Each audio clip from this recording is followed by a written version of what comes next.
real Orthodox. We went to McDonald's.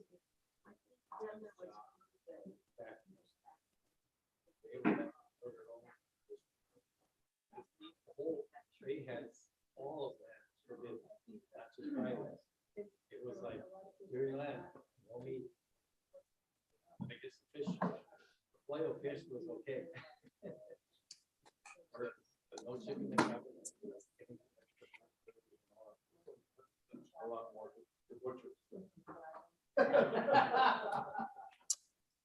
Okay.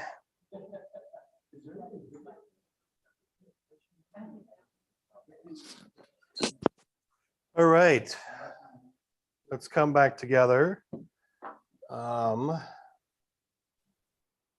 like you guys are having very interesting conversations.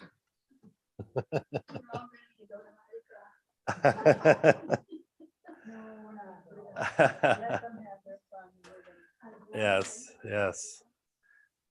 So I gave this question again, just to sort of get us thinking. We're entering into the Lenten season, and Ash Wednesday is the first day to mark that entry. So maybe there's something in particular that you've thought about on Ash Wednesday, or that you associate it with, or I don't know what came up in your clusters and your conversations, but it was meant really more to just be a conversation Just starter. because you heard my name doesn't mean you have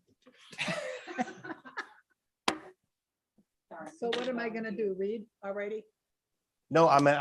What did you guys talk about Oh, in your oh, groups? wait a minute.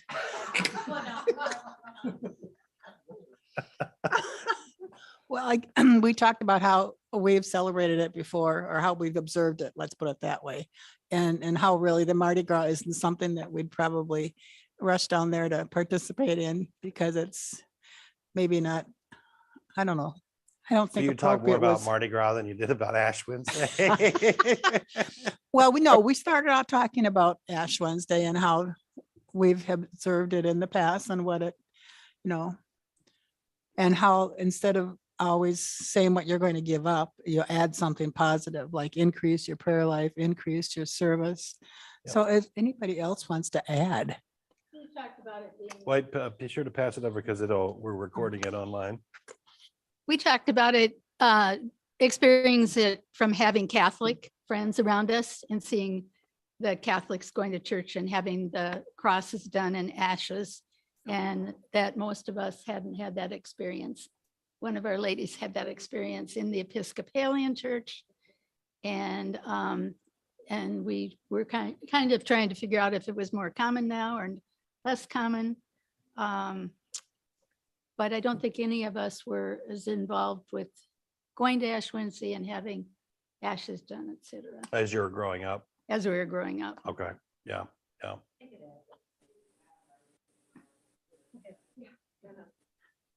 Just would add that I mentioned that I grew up in Ohio, in Cincinnati, and in the Episcopal Church. And we had a very important, that was the beginning of Lent, and it was very important. And Sanctus was sung in Latin, and I, as I get older, They did stuff in Latin at the Episcopal yes, Church. Sanctus, Oh, wow, holy, interesting. holy, Okay. holy. Anyway, I do seem to remember the ashes. Now, sometimes as I get older, I'm not sure that I remember that, whether that actually happened, but I seem to think that our church was Holy Trinity Episcopal Church, and it was Ash Wednesday was a big day. Yes, right. I mentioned we sing Sanctus here, not necessarily on Wednesday, but that's in our repertoire. And we have a lot of Latin. That little welcome to prayer thing that we're Sure. doing every Sunday, whatever.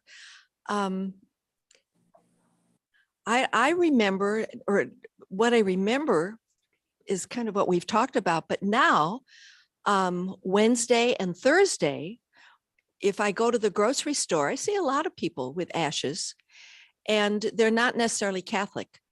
And it's almost as though you can spot who's churched and who isn't. Sure. Yeah, that's, yeah. This involves fish sticks, really making a lot of business. Let's send this around.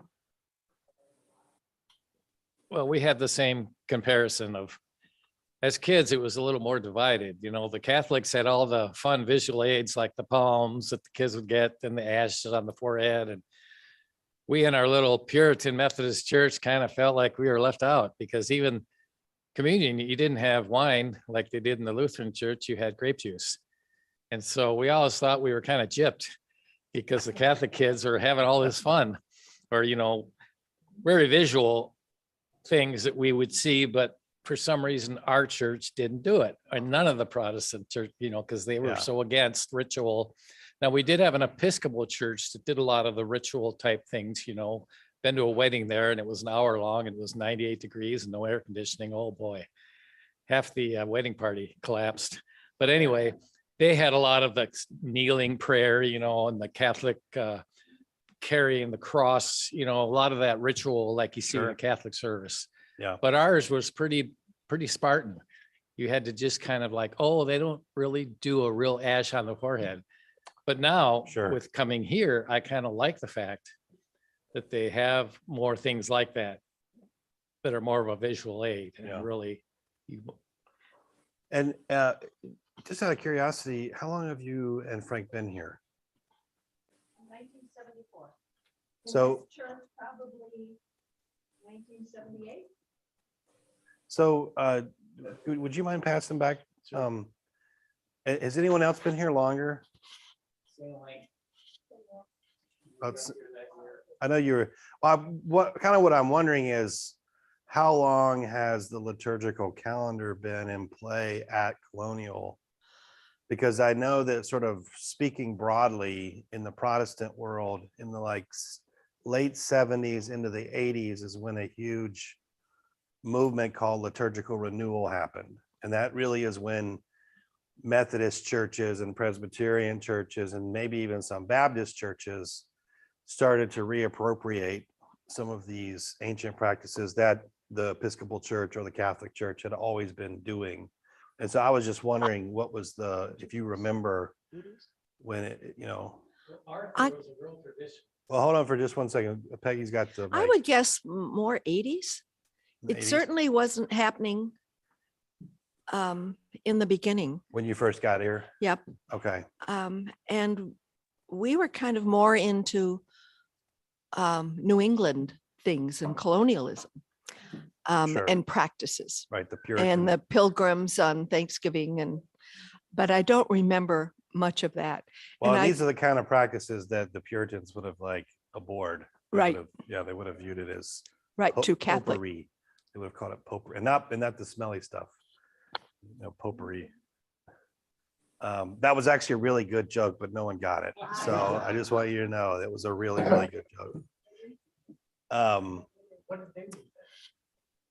Well, potpourri, Popery. So it's like the Pope, Oh, as opposed to potpourri, which is that smelly stuff. Yeah. So the bathroom. yeah. So that's why that's why it was a good joke. It was Kind really- of I gotta know my audience, right? off the subject, but I remember when we got to this church, and Arthur had leaders from the Indian reservations come, and they were up on the platform.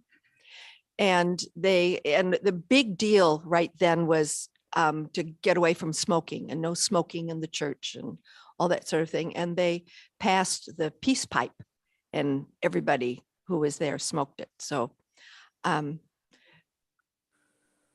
that's There's rules. That is quite an aside. That's Yeah. interesting. I don't think I'd have heard that. but that was the incense. So Okay, all right. And you guys, Don or Tom, did you either of you want to grab the mic and share? Okay, all right. Well, I just came up, we're all talking about what we remember as kids and kids that went to the Catholic schools and such. But Frank mentioned that when we worked downtown on Lent or on Ash Wednesday, after lunch, people would come back with charcoal crosses on their heads. So, but it's kind of like they all showed up somehow. Yeah, and I mean, because I was, kind of coming into the faith a little later, like the 1990s, and by that point in time, it was something that more people were doing, more young people were doing. I think even like young, not Young Life, but InterVarsity would hold like a Ash Wednesday kind of a thing that you could do. So, but that is sort of that time frame, right? That 1980s period. There's a big worldwide push around this. So, yeah. Oh, well, I was going to ask you, what do they tell the children these days about Ash Wednesday? Because I grew up in this church. My parents joined in 46. But I have no recollection whatsoever of any talking about Ash Wednesday. I just remember Easter and the Easter egg. So what do I they think tell? I'd have to defer What to do they tell the Andrew. children? I have to defer to Andrew because I don't really know if how they frame that. So, yeah, he's the minister of emerging generations. So, all right, great. Well, I'm going to move us forward, and let's see here. So that actually says just above there, the triumphal entry. I'm sorry, for some reason that covers up the top there, but what I wanted to do is just kind of remind us sort of where we are in terms of, we took last week off. We've been kind of marching through Luke and kind of heading, hopefully, Lord willing, right to the end of the story in chapter 24. Let's see here. I gotta turn this on here. There we go. There's a section here basically that makes up chapters 19 and up into chapter 21. It's a smaller section. Obviously, we were going through the travel narrative, and this is sort of considered the period, the kind of the ministry of Jesus. I don't really have by the way, there's no outline for this on your outline. So I just wanted to throw this out to kind of remind us. It starts with the triumphal entry, which is what we did just before we separated from one another, or just for a couple of weeks or whatever, took a week off. And I wanted to kind of remind us in part because we really just did the triumphal entry and then we cut it off. And in some ways, there are two other additional scenes that go with that. And so so that's really the reason why I wanted to kind of remind us of this, because I don't want to redo the whole triumphal entry scene, but I want to remind you because we are going to get these other two shorter scenes that go with this. As I said a couple weeks ago, this is definitely one of the most sort of overtly political scenes in the Gospels. And part of the reason for that, and as I mentioned here, sometimes that the scene, because of its overtly political nature, it's been abused in terms of the way that the church has sometimes used it, which happens from time to time. The reason, though, is because of the sort of the phenomenon of a triumph, basically, which was a common phenomenon in the ancient world. It was something that a number of different political entities that we could look at throughout the sort of the region would have performed or participated in. The Roman one, of course, is the most germane because they're in the context of the Roman Empire. And because of that, number one, what happens with Jesus as he's being led in, it would not have been strange for people to observe this. They would have had some sense of what was kind of happening here, both in terms perhaps of familiarity with certain promises maybe in scripture, but also simply because this was a cultural phenomenon that was not bizarre. Right? It was something that you might have seen or heard about otherwise.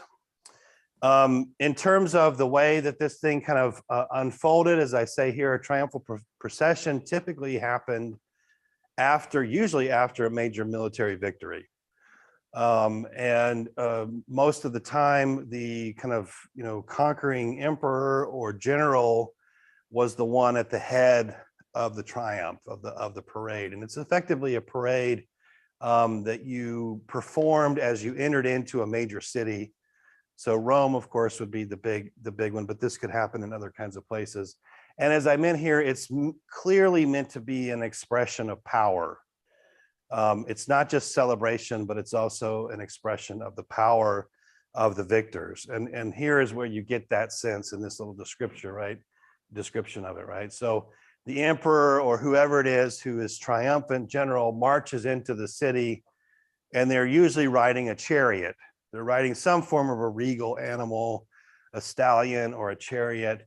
They're going to have a laurel, a victory laurel that they're going to wear. And then, of course, behind them is going to be some of their spoils of war, right? And oftentimes, in fact, most of the time, as far as we know, that usually included prisoners of war. And I think I mentioned to you that there's actually a very famous sculpture of the triumph that happens in Rome after the sacking of Jerusalem. And that's on one of the major, like those big architectures, those triumphal arches that you see in Rome. One of those has a kind of the relief on it of the marching in, and you can clearly see someone holding one of the great menorahs from the temple in Jerusalem. So you brought in your prisoners of war. You then had crowds waving, and they often actually waved palm branches, and they shouted out acclamations, which meant, you know, kind of celebrating how great you were, or how much you had pleased the gods, or how you embodied something about the gods, or whatever the case may be. Afterwards, at least in terms of the Roman one, there was not only this political element, there was clearly also, you went to the temple, right? Because politics and religion were deeply entwined in the ancient world. And so you went to the temple to offer sacrifices for cleansing or for Thanksgiving, whatever the case may be. So in other words, it's not weird that Jesus has a triumphal entry, and then the next scene, all of a sudden he's in the temple, right? That's kind of why I'm trying to bring this up in some ways, because this is sort of a basic pattern that we find actually in other versions. There were just a couple of comments that I made last time, because we do have, you know, the triumphal entry is a scene that basically is littered across the Gospels. And in Luke's version, there are a couple of things that are unique. I think I mentioned just two. One is the comparative element. So there's a contrasting element that's at play in the way that Jesus enters in contrast to the way that other great, you know, that the Romans would have entered into a city, right? And you know those contrasts, you know, number one, he's not riding a chariot. He's riding a poor donkey, right? Number two, he doesn't have prisoners of war in tow, right? He has followers, right? And number three, what we hear, at least in the story, is that they're shouting acclamations, but they're not shouting about, you know, the way he slew his thousands or his tens of thousands, or he broke down the walls, or this, or that. They're shouting and making proclamations about the fact that he's healed people, right? So these are all contrasts in a sense that are kind of built in. That's one of the things that makes this kind of clearly sort of political, even if it is in some ways indirectly. And because of that, then it harkens back to the contrast that we saw in the infancy narratives. And remember, one of the big contrasts there is, for Luke at least, is that Caesar Augustus makes a royal proclamation. And that, of course, forces Jesus's family to move from Nazareth to Bethlehem, etc. But then there's a counter proclamation, and that's the proclamation of the angels, right? That the true Son of God has been born to a lowly couple in Bethlehem. So that's what I mean by this kind of hearkening back. We have this kind of contrasting picture going on. The second thing is for the way that Luke tells the story. This also, I think you find this in the other Gospels as well, but there's a significant background text here. And this is in Zechariah chapter 9, verse 9, right? And I'll read the text. Rejoice greatly, O daughter Zion. Shout aloud, O daughter Jerusalem. Lo, your king comes to you. Triumphant and victorious is he, humble and riding on a donkey, on a colt, the foal of a donkey. So this is sort of a background text And there's a couple of other actually Zechariah kind of connections that happen in the scene that we went over together a couple of weeks ago. Let's see here, make sure everybody's kind of dialed in. Great. All right. Okay, so this is really, again, just to remind us, like I said, we went through that passage with the actual scene of entry in which Jesus, has his disciples go ahead, bring the donkey, put Jesus on it. We know there's a couple of interesting things, like in particular in Luke's version, they're not waving palm fronds. They actually take off their cloaks and lay them on the ground, which might fit in even better with the sort of theme of humility that you find in Zechariah. And of course, towards the end, the Pharisees are like, you need to shut these people up because they're saying things about you like that you're the king of Jerusalem, that you're the king of the Jews. And I think I talked to you about the fact that this was not just a religious objection on the part of the Pharisees, that on some level, this was a dangerous, seditious thing to do, right? To ride into Jerusalem, the capital, I believe it's probably functioning as the capital of Roman Palestine, and to proclaim, you have yourself proclaimed king, is literally to court the disaster, that would come from Rome. So they're trying to get him to shut up, in partly because they're afraid, perhaps. And of course, Jesus's response is, if you shut these people up, the stones themselves will cry out, because essentially the truth of who he is cannot now be denied. It has to be sort of put forward. And I think we kind of come in some ways, we're not there quite yet. And I don't know if there really is. I don't know if it'd be fair to say that there is a climax moment. Maybe there would be in Luke's telling, but in much of the gospel, certainly in the Gospel of Mark, there's a concerted effort not to tell people exactly who Jesus is. He's kind of keeping his messiahship under wraps. And the reason that he, I think, does that is because everyone projects their expectations on him. And one of the things that's made clear in most all of the Gospels is that he's going to fulfill his calling, but it's not going to be on our terms. It's going to be on his terms. It's going to be on the terms of his Father who sent him, right? And there's all these kind of temptations in a sense. In fact, you could read the kind of scene of temptations way back in chapter 3 or 4, as the demonic powers basically trying to short circuit.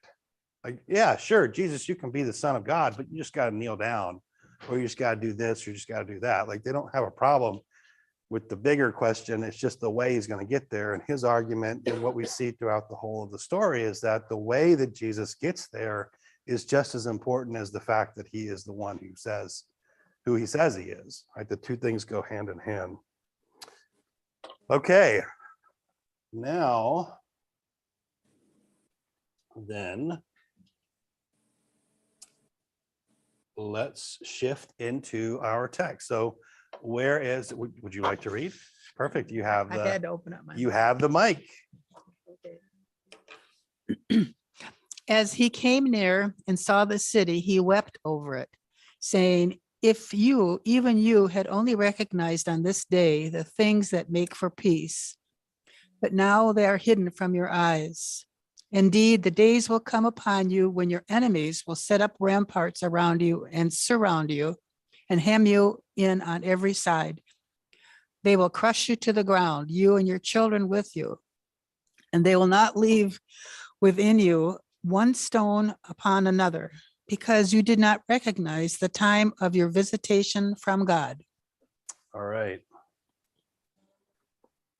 Okay, so we are in a sense, like we're still in this sort of bigger encapsulation of the triumphal entry. This is a part of the whole of that story, and it's going to take us up pretty much to verse 48. As it turns out, these verses 41 through 44, I should make a comment that as we get to the outskirts of Jerusalem, Luke's telling of the gospel story very quickly lines up with Mark. Like we've already seen, there's a lot of freedom that Luke has as he's telling the story. if you compare him to Mark, if you compare him to Matthew. But as we get into this moment, we have, a lot of conformity, but this actually is an interesting place where we see still there's something unique here. And that uniqueness is the fact that you don't have this scene in any of the other gospels. This little moment where Jesus kind of steps back and says what he says. You have something kind of like it. In fact, most scholars will argue that the parallel to this scene in Mark and in Matthew is a scene with the fig tree, in which Jesus finds a fig tree that produces no fruit, right? And he's going to, whether or not he's going to curse it or not, is kind of the question. And that becomes a kind of symbolic reading potentially. So you might be able to read it that way. I'm really actually thankful that I don't have to talk about that, because I don't really know exactly what to do with that scene. Whereas I think this one's a little bit more straightforward in a certain sense. And I think the overarching thing that we could say is precisely that this is a scene of lament, right? That there's a certain kind of, there's a certain sense that the story really is coming to its climax. And that Jesus knows where this is going. So, and you could, I suppose you could read this in any number of ways. I mean, you could say Jesus knows where this is going because Jesus is familiar with the messianic promises and the fact that the Messiah will suffer. Or you could have a very dogmatic, I suppose, Jesus is God and has to know. That could be another one, of course. I think the first one is a little bit better because it keeps Jesus and allows him to continue to be the human being that he is. Or you could just say that Jesus, not like he's been going along, encountering resistance all along the way, almost murderous resistance. He's got to know now he's in the heart. He's in the lion's den, to use the metaphor from Daniel. So he kind of knows where this is heading, in a sense. And yet he does it. That's one of the things I think that's pretty amazing, is that he chooses to make this move. So verses 41 through 42, let me just read these quickly. As he came near and saw the city, he wept over it, saying, if you, even you, had only recognized on this day the things that make for peace, but now they are hidden from your eyes. And I just want to call attention just really to this couple of, kind of this particular phrasing, which I think is, just really remarkable in terms of what it expresses. What does Jerusalem mean? Yeah. City of peace. So the city of peace has not been able or will not be able to recognize the things that make for peace. Right. And so therefore it is, and so there's a kind of deep irony built into this. Right. The city of peace is going to be unable to discern the way of peace that Jesus himself embodies and has always embodied. And remember, peace here, we're talking about shalom. So we're talking about the sense of wholeness.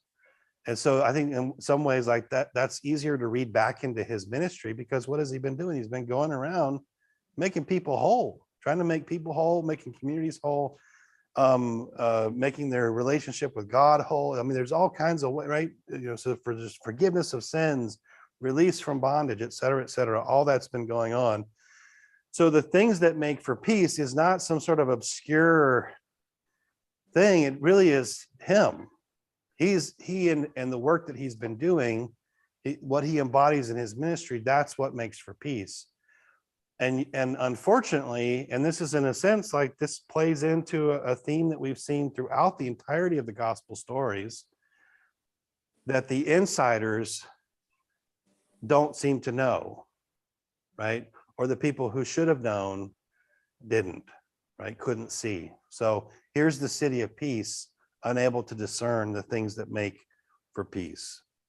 Now, another element that I think is important to keep in mind for both this scene and the next scene And maybe even as we move up into chapter 20. In fact, I'll just go ahead and say it's also in play up into the passage in chapter 20. And that is, who exactly is Jesus sort of talking to? Like who is this aimed at, right? Which I think is a very important question to kind of keep in the back of our mind. We've had other places in the Gospels where Jesus is clearly instructing the disciples, but we've also had other places where he's instructing the disciples and his opponents hear it. And then he's at other places where he is directly confronting his opponents. There's a question in the city of Jerusalem that we mentioned actually last time, which I think is germane here, and that is there's a division at this point because the people really like Jesus, but the leadership does not, right? And so I think it'd be fair to say that even this comment is not just a generalized comment about everyone who lives in Jerusalem. In a sense, it's a comment about the leadership because that's where they would have resided in Jerusalem. So much of what he's going to have to say, many of the negative things he's going to have to say are, in other words, not whole-scale blanket condemnations of Jewish people, which in fact, that's the way some of these texts have been read, but rather these are attacks on the religious authorities and the elite. And so I want to make sure we kind of keep hitting that note to keep that in mind. Then we get verses 43 through 44. Actually, I guess it's listed here as 45, but it's 43 through 44.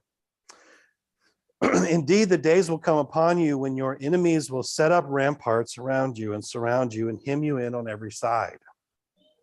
They will crush you to the ground, you and your children within you, and they will not leave within you one stone upon another, because you did not recognize the time of your visitation from God. So what is happening here, what I think is happening here is we have a mingling of the great tragic events that are going to happen to Jesus with the great tragic events that eventually happened to the city of Jerusalem in the year 70 AD. We've talked about, when exactly is Luke written? And Luke is, of course, drawing on Mark. We typically, I think, put Mark in the 60s, probably very close, maybe even in during being written during the Jewish revolt. We're not sure about that. But Luke and Matthew are probably written after that event. All right. And so here we have Jesus kind of mingling together essentially the catastrophe that's going to be visited upon him, but also the catastrophe then that's going to be visited upon the city that couldn't recognize the moment of its salvation, essentially. And that's what we get in this very last clause, because you did not recognize the time of your visitation from God. So Jesus here linking the two of those things together. All right, I want to stop there for a second and see what kind of comments or questions or other things we have. We can start in the room. I'll take a sip of coffee. That's right, folks. Online, we have coffee and snacks again. Come back.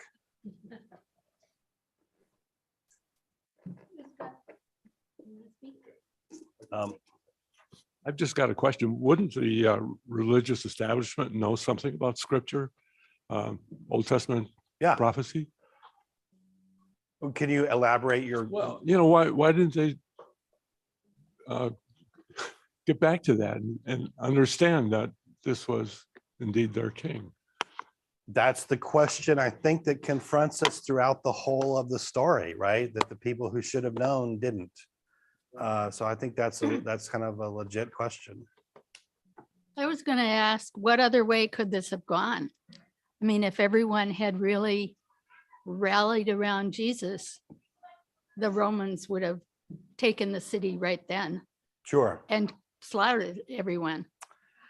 Yeah, I mean, there's a certain like, catch 22. if you can't win. It's a no-win situation. well, yeah, if we sort of scenario out, right? Right. We work out a few scenarios. That's why I said on a certain level, he knows how this is going to end. Almost no matter, you're kind of damned if you do, damned if you don't, kind of a thing. And so I think there's a certain sense of that, it seems to me here. And he knows, he kind of knows that he's going to be crushed basically by this. Of course, he knows, or he has this hope that that's not the end. But the Jewish leaders know the political realities Right. even more than the general people, that That's if right. they don't do what they're told to do by the Romans, that their history and that's their power and their social, that's everything, their money, their That's power right. and everything are gone. That's right. That's right. Other comments? Oh, Sue, I'm gonna pass it back to Sue. I don't know if it's striking anybody else, but it seems like it's so timely in our world today that you have a Jewish man in Ukraine who is, confronting Goliath. And you almost wonder, I don't know, the timing is, but I see. Oh, you're not going into the end times thing, are you? No, We'll no. pull you I'm- back, Sue. No, I'm not going into the end times. No way. But I do think that there's something about parallels in history.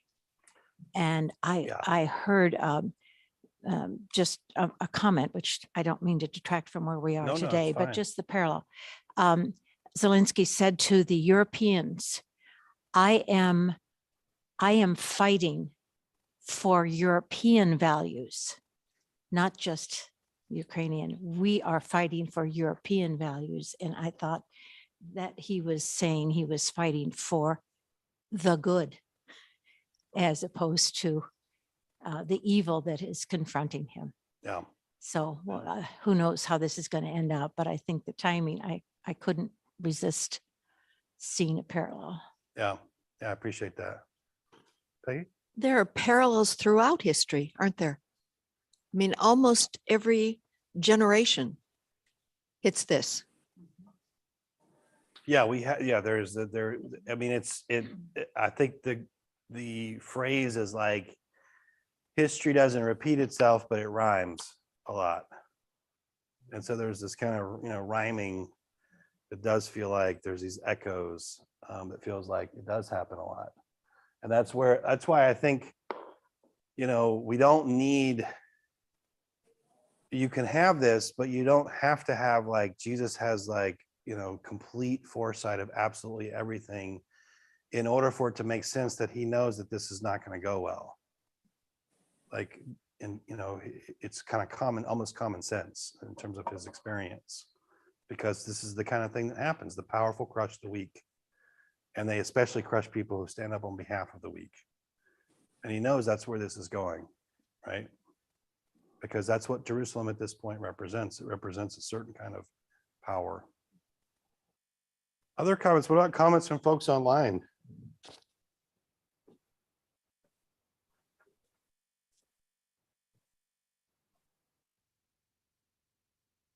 Heather, Dick, Diane.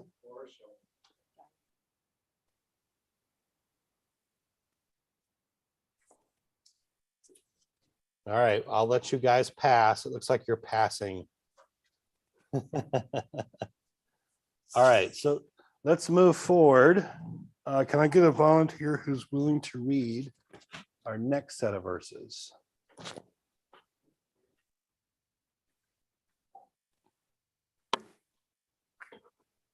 Frank, are you gonna?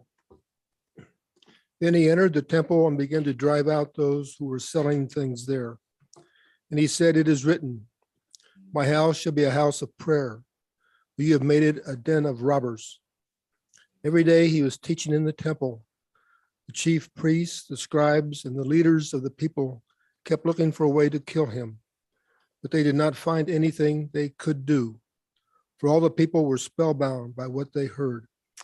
All right, so again, that sort of division within the city. So this is the event of the cleansing of the temple. And we've kind of made this comment, right, that in a sense, like this scene makes sense just if we know anything about what a triumph looks like. Because whoever it is, the emperor, general, whatever, eventually is going to make their way to the temple. And so the fact that Jesus also does this would not strike certainly a Gentile And remember, this gospel is probably written for Gentiles as all that strange.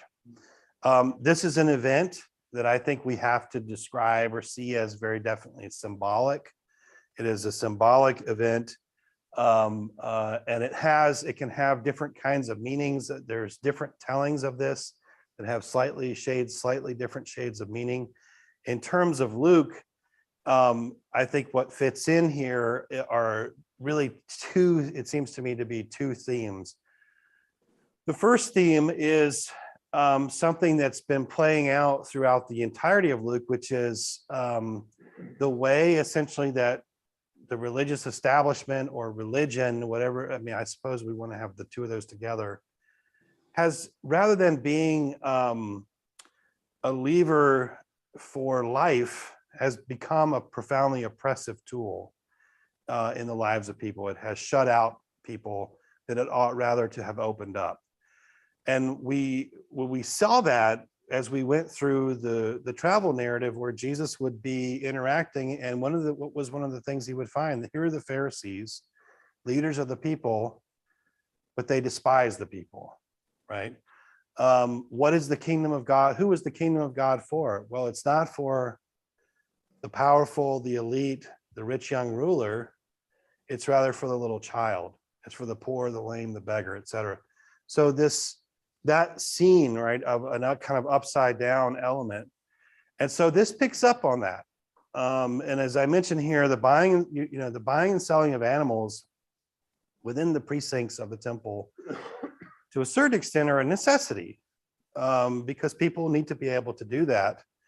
But it has become basically an event of injustice, is sort of certainly the way that Jesus talks about it here, right? My house shall be a house of prayer, but you have made it a den of robbers. And so this is clearly a critique of the temple, and of just that whole swath of teachings, scenes of confrontation, et cetera, that we have encountered already in Luke. And now it's played out in the very heart of sort of religious identity, religious power. That's number one.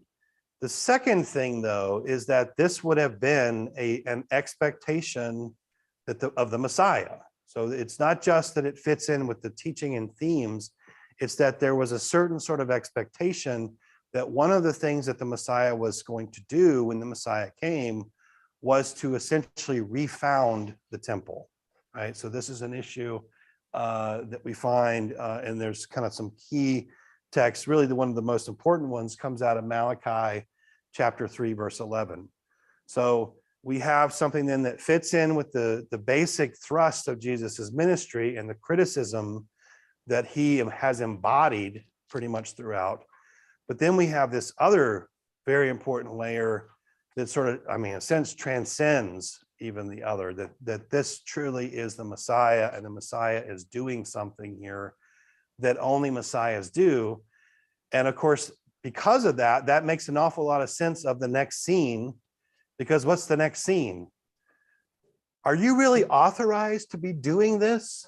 Like, that's what they're asking when they ask about his authority, right? So that's why it appears there, in part because this has happened. The layered into this, though, is a third element. And I think this is one that's especially peculiar, not to Luke, but to the Christian story. Because to cleanse the temple or to refound the temple requires some kind of sacrifice. All right. And so, in a sense, there's a kind of foreshadowing that a sacrifice of some type is going to be offered in the event of trying to cleanse the temple.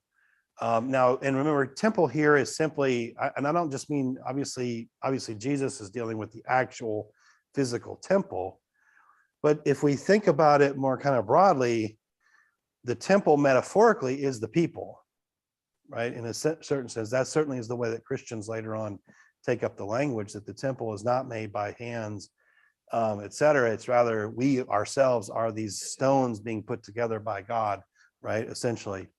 So it's a foreshadowing act of cleansing that Jesus himself is going to offer, right? He is going to offer himself in a sense as that sacrifice. Now, I want to be very careful utilizing the language of sacrifice because it has all kinds of really, I think, problematic connotations. But in this case, it does seem to kind of make sense, right? That the climax of this story, no matter how much we should say that Jesus is a victim of injustice, he is not necessarily a completely passive. He offers himself. He goes down this road, and that he is faithful unto death, and that's what that means essentially. So this event then, in a way, we could say it's almost like you're kind of pulling out you're starting to pull out the piece of straw or whatever small stone from the dam, or maybe the piece of Jenga or I don't know, before everything comes crashing down. So this is sort of our scene that tells us where this is going. And of course, because of that, we could also see this as a provocation, right? For him to go into the temple and do this stuff, carries a lot of weight with it. And so he's going to be responded to in a certain way. Did you have a comment or question? And if so, can we? I just want to, I can't read that. Where? Oh, Malachi. Yeah, that's Malachi. Sorry. Malachi 3. Yeah, I just read what I thought was that, and I don't. Oh, you don't understand Malachi 3:11? Malachi 3:11. It was clearing out the locusts, making the storehouse safe and not rotting, kind of. Yeah. So that's what he's doing. I did. I looked it up as well. And then what we get in verses 47 and 48 is kind of a note that's going to hit a few times, really until we get to the Passion, basically, which is that yes, Jerusalem embodies and stands for the power block, the people in charge, but not everyone is against Jesus, right? It's a divided community, right? So every day he was teaching in the temple, the chief priests, the scribes, and the leaders of the people, they want to get rid of him, right? But what do we see? But they did not find anything that they could do, for all the people were spellbound by what they heard. So the people are divided. The die is not fully cast yet. And the people, as I say here, adore him, while the leadership obviously does not. And that's in keeping, in some sense, with much of what we've encountered throughout the story, except that outside of Jerusalem, it was primarily the Pharisees, and now it's like chief priests, et cetera, temple authorities, Sadducees. All right, let me stop for a second and see what kind of comments or questions you might have. Tom's going to go grab the mic. Oh, I'm sorry. Let's see, there's a couple things noted. One of them is just that there's 3 areas in the temple where they're doing the sacrifice, where they bring it in. And then the outer part of the court is this court, and this is the court of the Gentiles. And that's where the nations are called to come in and pray. Yeah, They can't go any further right. under penalty of death, but And so that fits in with the sort of Gentile view, in a sense, right? The possibility that this gospel but is written. I've called this area to be called place of prayer. Right. Yeah. And That could be too, yeah. I'm actually glad that Tom's here, because I'm going to defer to all of his knowledge of the temple geography and architecture, because the symbols and stuff, that I'm just not as familiar with that material. So, But yeah, there, I know like in the synagogues, they were separated, so yeah. yeah. And there was a I think there is a women- court. in There the was the area. women court for women, Yeah, maybe in, yeah. Yeah, and so this outer court is the area that was being used for the money changers and, you know, because they were coming in from the countryside where they might not even have money. Right. I mean, and typically, I mean, the idea, the way that I've heard it explained in the past, at least I didn't do like a deep dive on any of this, but if you were going to the temple to make an offering, you know, you probably didn't bring with you what you were going to offer. You brought something though that you could trade. Yeah. You could either buy or whatever, and then you would purchase the actual offering. Just because of the onerous, you know, task of having to drive cattle or whatever the case may be. But with you. even so, if it, you know, if your lamb picks up a nick or something Right, along the way, that might disqualify it. right. That's right. That's a good point. Yeah, Also, you know, Jesus was down in, you know, with John the Baptist, which is close to the SEs, and if he was influenced by them at all, right. they had some objections to the temple worship as well. That's like putting it mildly. Yeah. Yeah. So the Essenes, and I think this is a you know, an interesting kind of historical aside. They're basically a group that's born out of the Maccabean revolt. Mhm. And so the Maccabean revolt is happening in I think it's the 2nd century, right? BC. Yeah. And this is an uprising by Jews in which is it the Hasmoneans? Right. Yeah. They wind up taking control. They kick the what's left of the what's the name of the empire? Zadok. What? Zadok. The what? The Zadok priest. No, it's Well, not the priests. The sons of Zadok were the ones that. were- Yeah, I'm not talking it, about the but- priests. I'm talking about Oh. there's a political empire that they kick out, Oh, and they have yeah, this Syrians. yeah. yeah. All right. Well, either way, That was the. they get battle. rid of them. Yeah. And when they do, they also wind up doing something very controversial. I don't know all the ins and outs, but they install their own priestly class. And there's a group who are like, well, this is incorrect. These people are not supposed to be priests. And so they withdraw and they form these communities in the desert, which come to be called the Essenes. And the Essenes are the ones that produce those documents called the Dead Sea Scrolls. And what you will read, though, in some of those Dead Sea Scrolls is that they anticipated a final battle in which God was going to destroy all of the bad people overseeing the temple. So to say that they had issues with the temple is like an understatement. Like they absolutely hated. So there is a kind of possible connection here that's usually kind of been tossed Well, in yeah, they're not theoretically. seeing the high priest as legitimate. Right. That's right.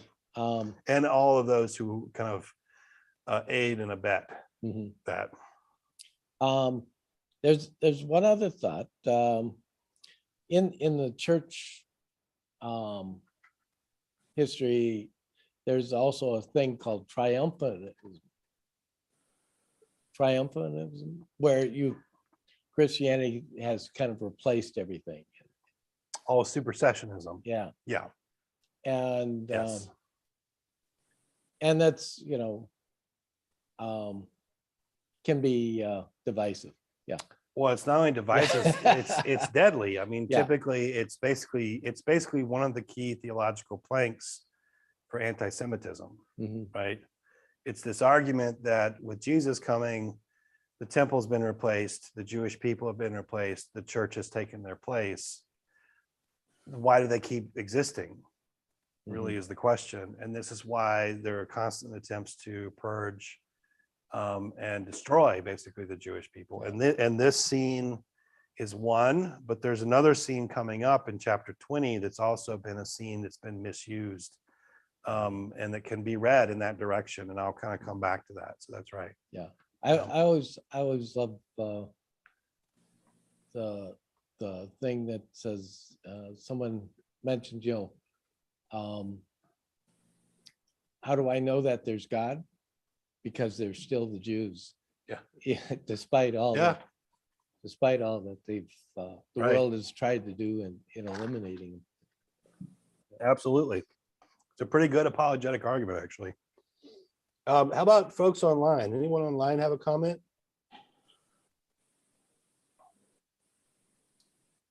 Heather, Diane.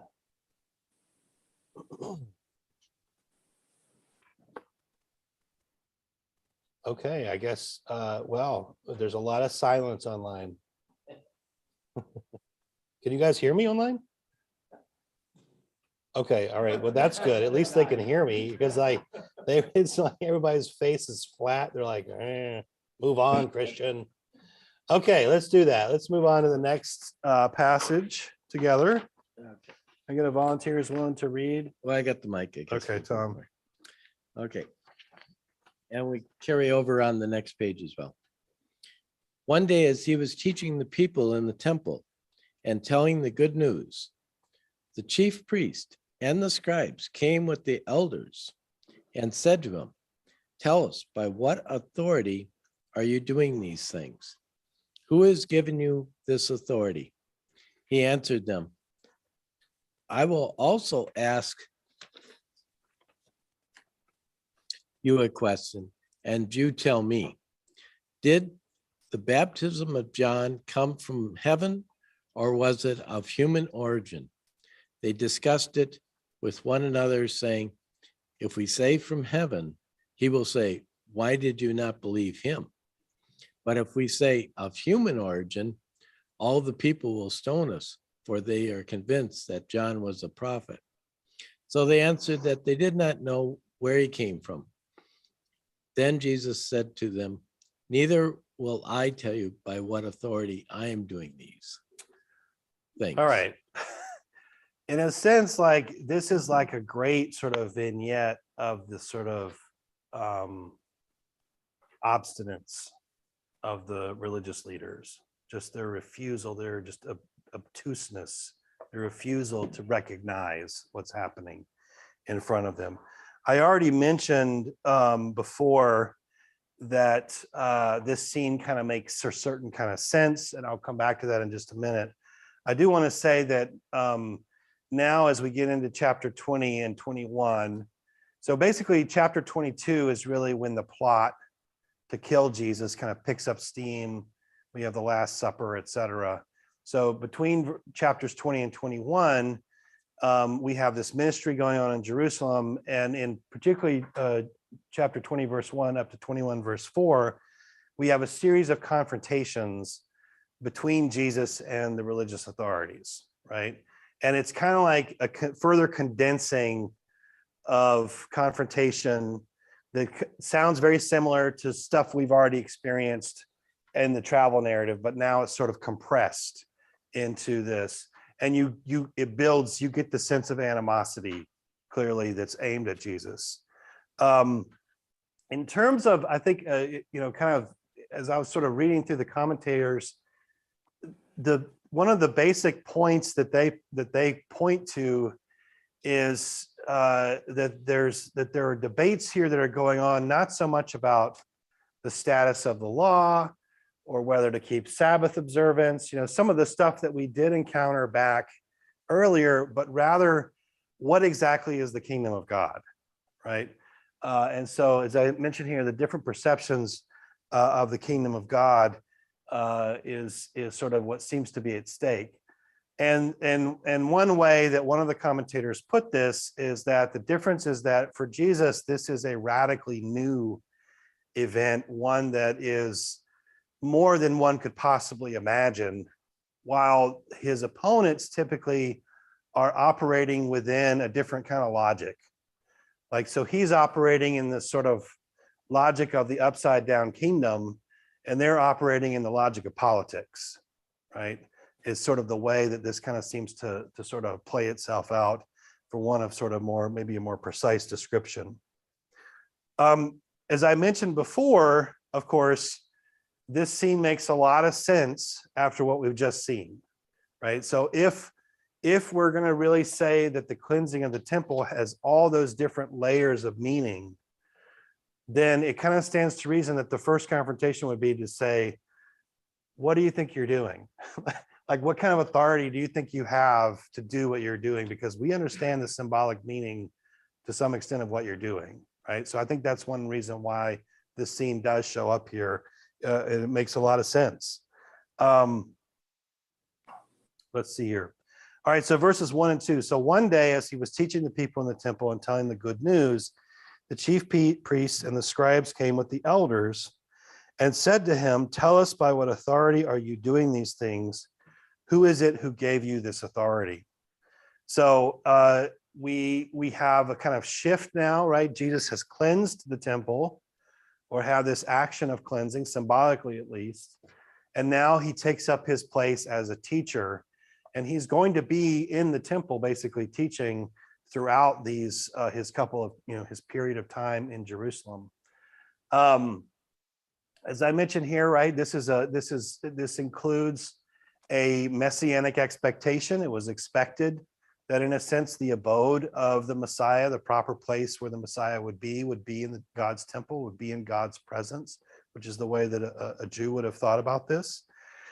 But of course, it's also, speaking historically, just a provocation, right? For Jesus to be teaching the things that he's teaching, which clearly include a either direct or indirect criticism of the way that the people who are in charge go about doing things. That's going to provoke them, because you're literally in their house, basically, right? So this is like earlier, I think in, I don't know, chapter 14 or 12 or something, I said Jesus goes into a house of a Pharisee and he becomes a bad guest. Well, this is another, like, on steroids, right? Because he's in the temple doing this. So you can understand here. Of course, here here it's not the Pharisees, right? But it's the temple establishment that's engaging Jesus. So we have a different cast of characters, but we have a somewhat similar dynamic. They're trying to trap him, and they are going to use sort of language about the temple. I mean, basically, if you look at the 4 trial scenes across the Gospels, there are 2 kind of consistent accusations that show up.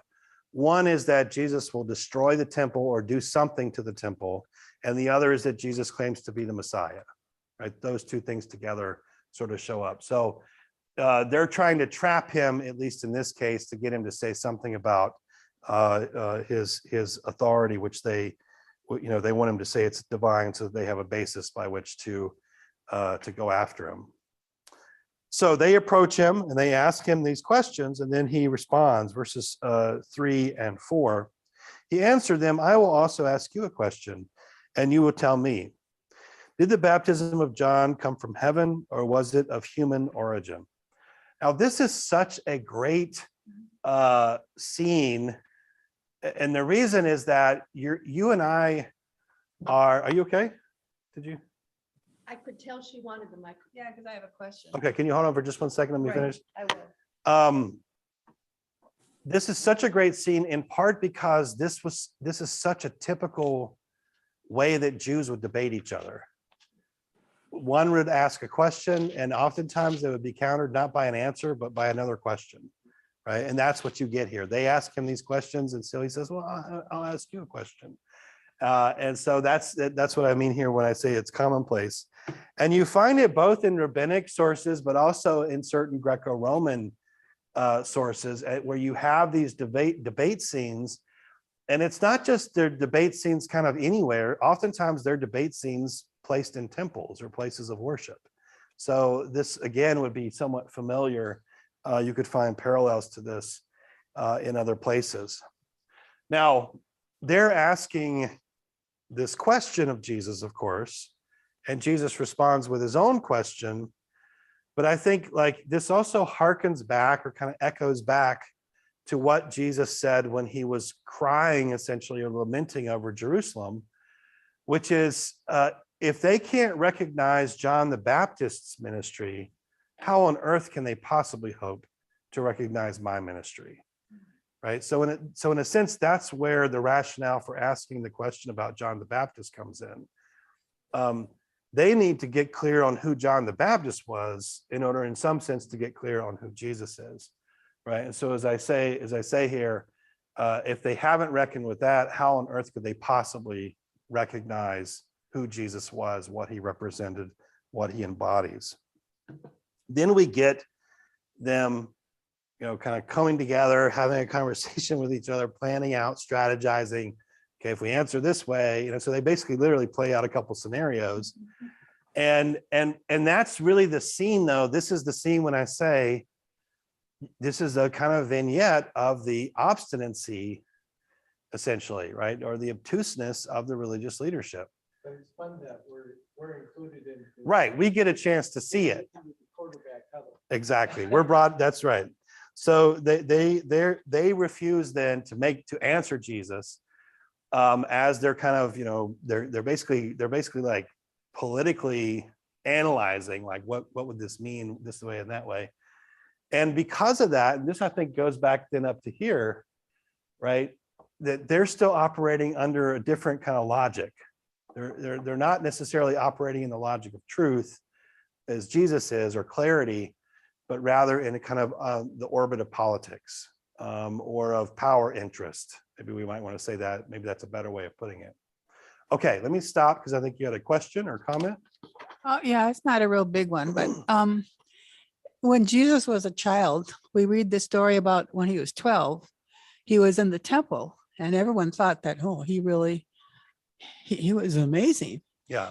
So none of the religious establishment had a problem with him. Is it because he was a kid or was it where he was? Because he wasn't, I don't believe he was in Jerusalem. Yes, he was. Oh, he was? Okay, Oh, so yeah. what accounts for the difference? Well, he was a child, number one.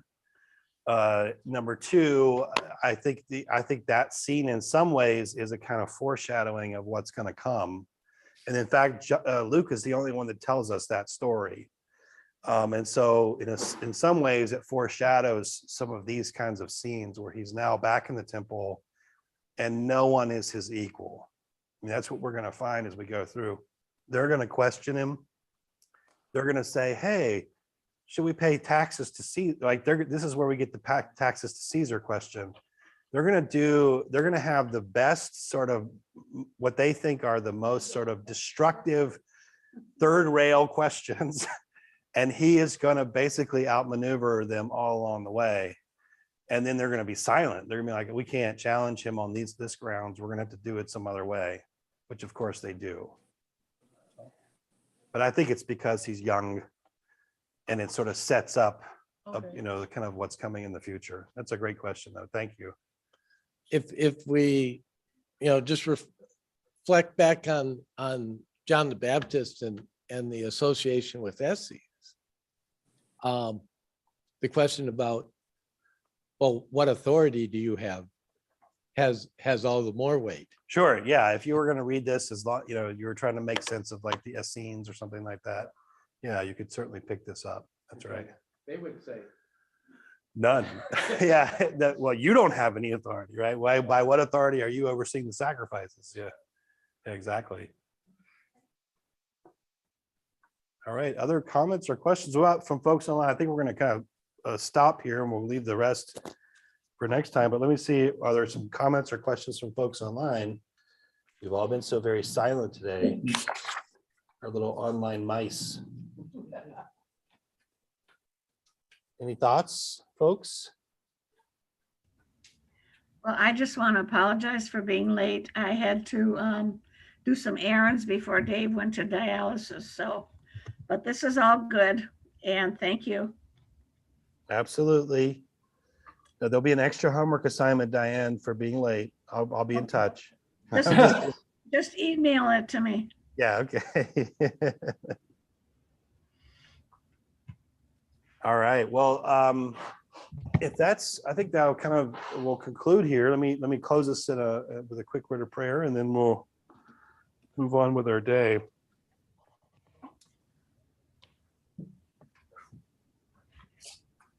Lord, we thank you for this day. We thank you for the gift of life and relationship. We thank you that you've given us time so that even when we stumble or we make mistakes or we hurt one another or we are hurt by one another, you can pick us up. You and the power of your Spirit can set us free, forgive us, dust us off, and send us on our way so that we might live faithfully in this world and we might learn to love one another and to love you. And that is such a gift, God. that we have time. Help us to cherish the time that we have. I thank you for my brothers and sisters, and I pray that you be with them as they go forth this day. In Jesus' name, amen. And see you next week. All right, you guys take care online. Well, Where was